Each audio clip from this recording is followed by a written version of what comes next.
Hey, I'm in the process here making football head spider jigs.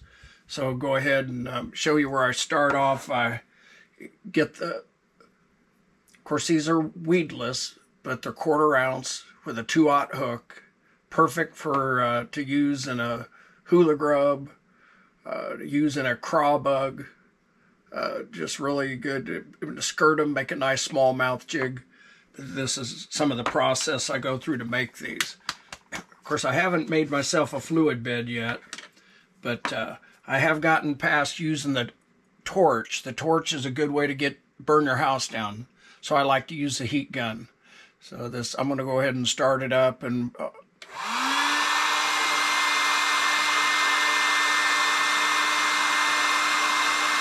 I usually take it for about 25 seconds.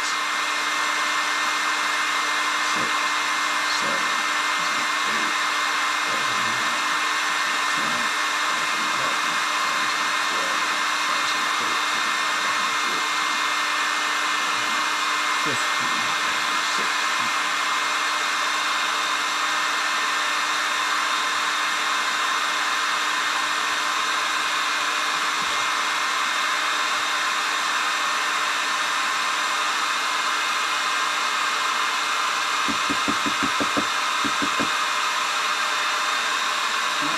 zap it a little bit before I hang it up to dry.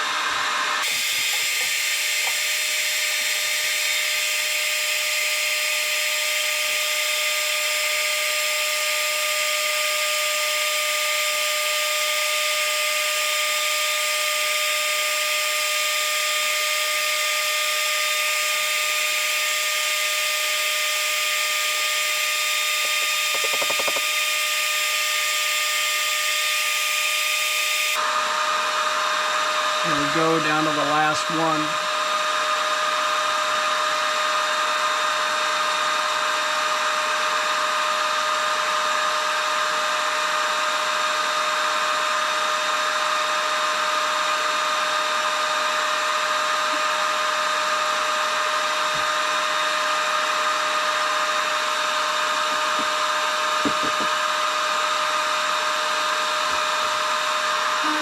Okay, so I got those all powder coated. We'll let them cool down, and then I'm going to set up with the toaster oven next to get it cured. Now, I've cured these before in the oven in the kitchen, but I've learned the hard way, don't do that, because when your wife comes home, she'll smell it. But this was an old toaster oven that we had that hadn't thrown away yet, still works, and but you could pick one up at a garage sale, or pick one up cheap. But it serves the purpose for what I'm going to do today. And like I say, basically what I'm going to do is I'll turn the rack upside down so it'll sit higher. And then I'm going to take these and I'm going to spread them out on the rack. I'll spread them out, one, so they don't touch when they're hot, and two, I guess because I do have the space. Like I say, today I'm only doing 10 of these jig heads. Like I said, a lot of times if you're pouring your lead and you're pouring shaky heads, you might even have less. So that makes a toaster oven really good. So so the ones that don't have a weed guard like this, they're going to cure 350 degrees for 15 minutes. And if it did have a weed guard in it, it's going to be 250 degrees for 20 minutes. But the thing I found by trying that is those weed guards get soft. Put those in there. Now we're going to let those bake for 15 minutes. Shouldn't take long. Yeah, it's been 15 minutes. It seems like it was forever though. So go ahead, turn the heat off.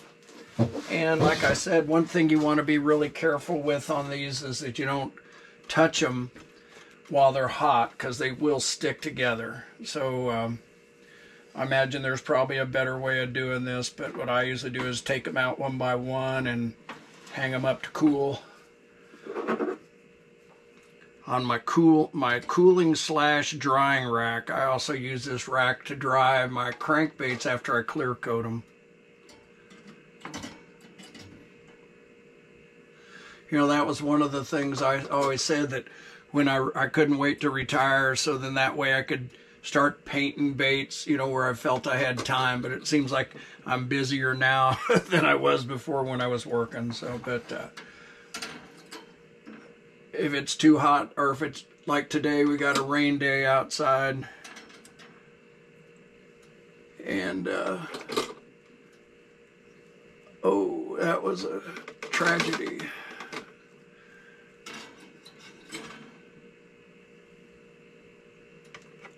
I'm gonna hang these up to cool.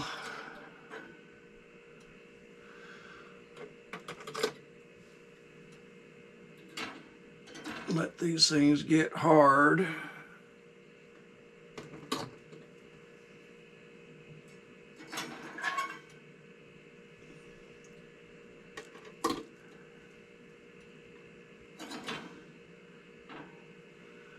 Like say that jig eye, it just touched that other crank or that other jig head, and it was sticking to it. So they are that careful. So we'll go ahead. We're gonna let those cool. In the meantime, I'll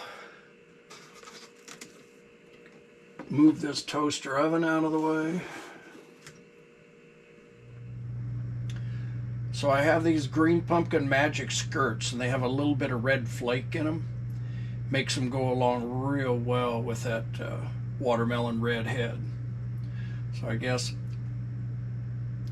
that's probably the disgusting part, is watching me lick that with my tongue. But I just want to get it a little bit wet.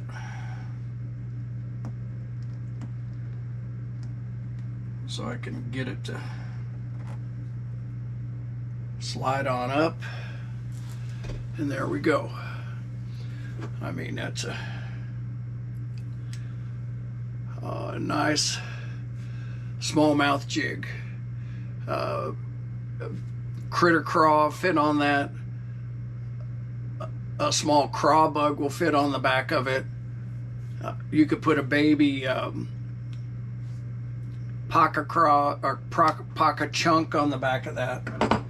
But one else, it does fit. It will fit the 3 1/4 inch Yum craw bug, which that jig head, and that's a perfect fit. It's a perfect fit to fish. Of course, that's one of my favorite bedding bass baits right there. Not necessarily that color, but that bait, I think it works great. Hollow tube like, you can put your scent in it. But like I said, I think you guys get the gist of it. Please like and subscribe. Share with your friends.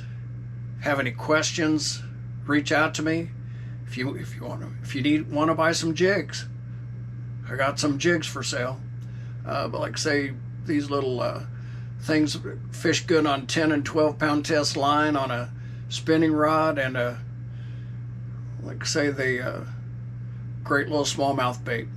I also will like to take that head and put a hula grub on it, and even the new small hula grub fits on it real well. So here again, thanks again for watching. Appreciate you guys.